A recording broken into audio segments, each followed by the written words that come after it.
Alors là aujourd'hui on est aux amphithéâtres de la France Insoumise. Qu'est-ce que c'est? C'est un lieu où on se retrouve tous, de toute la France, les députés, les militants, les sympathisants, pour réfléchir ensemble à l'occasion d'ateliers, de débats, à comment on conçoit la vie politique actuelle, comment on envisage le futur, comment on va combattre toutes les mesures du gouvernement Macron. On a eu déjà un galop d'essai avec les ordonnances sur la loi travail qui ont été votées hélas, et vous avez pu suivre peut-être le travail d'opposition et aussi d'information et de proposition qu'on a mené au sein de la France Insoumise. Tout à l'heure, j'étais invité par Lim Wang Nok à un débat sur le gouvernement des riches avec Danny Lang, qui est un économiste qui fait partie des économistes atterrés.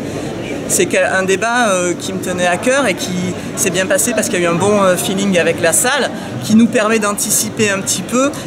sur les combats à venir. Alors le combat principal, là, les mois d'octobre jusqu'au 22 décembre, ça va être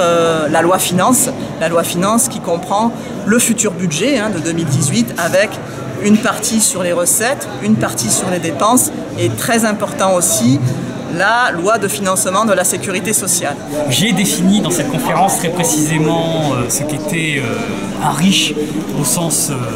de ceux et celles que servent aujourd'hui l'oligarchie financière, ce que nous appelons l'oligarchie financière dans la France Insoumise. Et puis j'ai livré une topographie très précise de ce qu'est la société française en matière de répartition des revenus, en montrant quelle était l'origine de l'aggravation des inégalités au cours de ces 20 dernières années. Et du coup, la politique que recommande et que préconise le gouvernement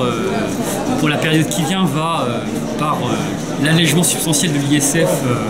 et la mise en place d'un impôt plat sur les revenus du capital, considérablement aggraver les inégalités en redistribuant des revenus aux 0,01% les plus riches, ceux qui détiennent la propriété sur les actions de l'économie française. Et à l'inverse, eh bien, en gelant les salaires et en menant des réformes qui vont affaiblir le pouvoir de négociation des salariés sur le marché du travail, on va à nouveau contribuer à baisser la part des salaires dans la valeur ajoutée en exerçant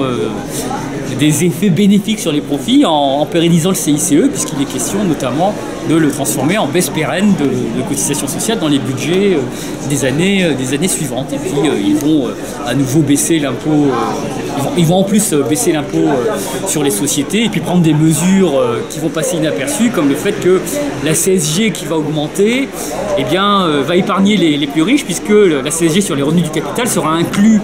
dans ce qu'ils appellent le prélèvement libératoire, c'est-à-dire l'impôt plat sur les revenus du capital qui va remplacer le barème de l'impôt sur le revenu qui taxe aujourd'hui les revenus du capital. Voilà, grosso modo, ce qu'on a essayé de dire de façon plus simple peut-être que ce que j'ai dit là, parce que le temps m'y comptait ici, mais voilà.